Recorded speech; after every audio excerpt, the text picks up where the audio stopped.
নরসিংদীর ৫টি সংসদীয় আসনের নির্বাচনী মাঠে ছিল ৪১ প্রার্থী। তবে ভোটের ফল বলছে তাদের বড় একটি অংশই ভোটারদের আস্থা অর্জনে ব্যর্থ হয়েছেন।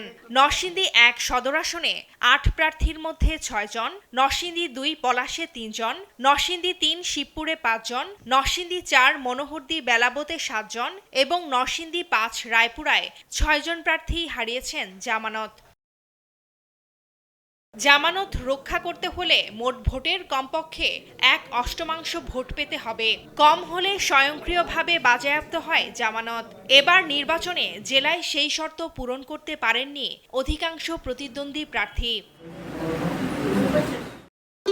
ভবিষ্যৎ হোক নিরাপদ, বিনিয়োগ হোক বিশ্বস্ত, আর আমার পছন্দ সল্ট বে।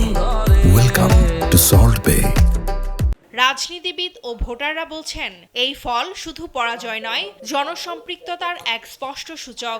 শুধু নির্বাচনের মৌসুমেই যাদের দেখা পাওয়া যায়, ভোটাররা তাদের ব্যালটের মাধ্যমে প্রত্যাখ্যান করেছে। তারা মনে করে টাকা হইলেই ভোট পাওয়া যায়, এই মনে করে তারা নির্বাচনে দাঁড়াইছে। কিন্তু মানুষের পাশে দাঁড়ানো লাগে, কাজ করা লাগে, তাদের এমন কোনো ভূমিকাই নেই। তারা শুধুমাত্র নির্বাচন এলেই তারা নিজেকে জাহির করার জন্য উপস্থিত হয়ে যায়। তারা যখন যেই দলের মনে করে যে এখানে গেলে হয়তো আমি কিছু স্বার্থ উদ্ধার করতে পারবো, তখন তারা দাঁড়ায়। সচেতন নাগরিকরা বলছেন দলীয় পরিচয়ের পাশাপাশি প্রার্থীর সততা ও সামাজিক সম্পৃক্ততাও গুরুত্বপূর্ণ হয়ে উঠছে।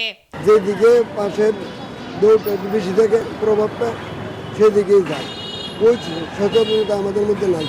আমরা সুশাসন প্রতিষ্ঠার জন্য সুনাগরিক এই সংসদে যাক, এটা আমরা চাই। মনোনয়নপত্র জমার সময় দেয়া নির্দিষ্ট পরিমাণ জামানত ন্যূনতম ভোট না পাওয়ায় বাজেয়াপ্ত হয়। ত্রয়োদশ জাতীয় সংসদ নির্বাচনে ৫০,০০০ টাকা প্রত্যেক প্রার্থীকে সরকারের অনুকূলে নির্বাচন কমিশনের জামানত রাখতে হয়েছে।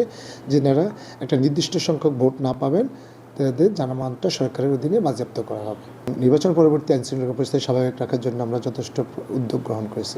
শুধু প্রতীক নয়, ভোটাররা এখন প্রার্থীর কাজ, উপস্থিতি আর বিশ্বাসযোগ্যতার মূল্যায়ন করছে বলছেন সংশ্লিষ্টরা। ফারজানা আফরোজ টুম্পা, নিউজ ডেস্ক, দেশ টিভি।